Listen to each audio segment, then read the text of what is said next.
श्री श्री स्वामी चिदानंद सरस्वती शिशु मंदिर रे जन्माष्टमी उत्सव पालित होईछि। गंजाम जिला जामुनी श्री श्री स्वामी चिदानंद सरस्वती शिशु मंदिर रे भगवान श्रीकृष्ण का जन्माष्टमी उत्सव पालित होईछि। भाद्रव मास कृष्ण पक्ष अष्टमी तिथि रोहिणी नक्षत्र अहोरात्र रे जन्मग्रहण करथिले। सनातन धर्म और वेदशास्त्र ग्रंथ पुराण गीता रे वर्णित अछि। आजिर पवित्र दिवस को समग्र विश्व ब्रह्मांड रे पुरपल्ली और घरे घरे विद्यालय रे मठ मंदिर सबु जगार श्रीकृष्ण जन्माष्टमी उत्सव पालित होउछि। विद्यालय कुनि कुनि शिशु को नहीं रंगारंग सांस्कृतिक नृत्य परिवेषण करथिले। मुख्य अतिथि रूपे सांबादिक श्री कृष्णचंद्र सामंतराय द्वारा दीप प्रज्वलन करा जायतिला।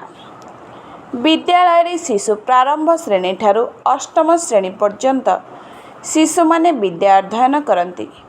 प्रधान आचार्य सीमांचल पाणिग्राही समस्त आचार्य और आचार्य एवं अन्यान्य स्टाफ वृंद शिशु मंदिर समस्त छात्र छात्री उपस्थित रही आजिर एही महान पर्व को बहु आडंबर रे आनंद उल्लासर सह शिशु मंदिर प्रांगण रे पालित करिसेंते। शिशु मंदिर आचार्य प्रियंका सरस्वती विचित्रा रीता बनिता गीतांजलि वर्षा आचार्य सुधीर अजित पिंटू भागीरथी परिचालना करथिले। प्रियंका आचार्य मिष्टान प्रसाद बंटन करथिले। शेष रे प्रधान आचार्य सीमांचल पाणिग्राही धन्यवाद अर्पण करथिले। ब्यूरो रिपोर्ट स्वतंत्र टीवी।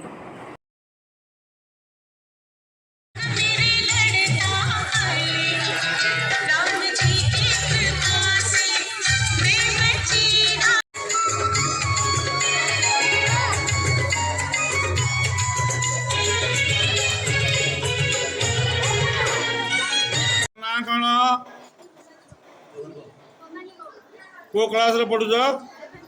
7th क्लास रे पढ़ुछ। जन्माष्टमी ऊपर तमे कौन जानिछ?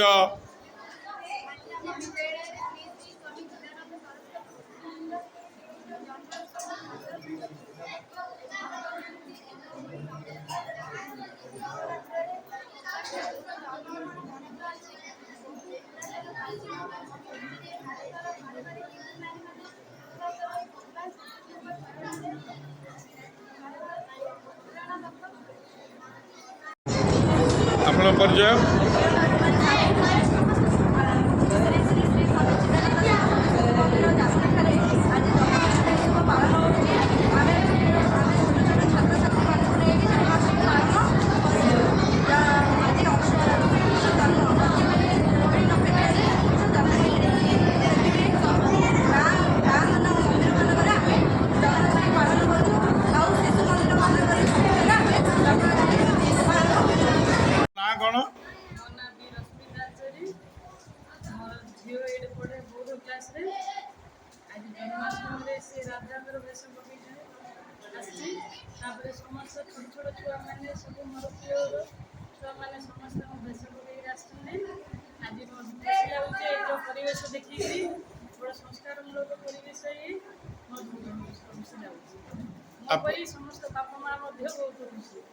आपण तो खुशी होती बर्तमान ये जो आमर हिंदू शास्त्र हिसाब से ये जो जन्माष्टमी पालन कर कौन कहे?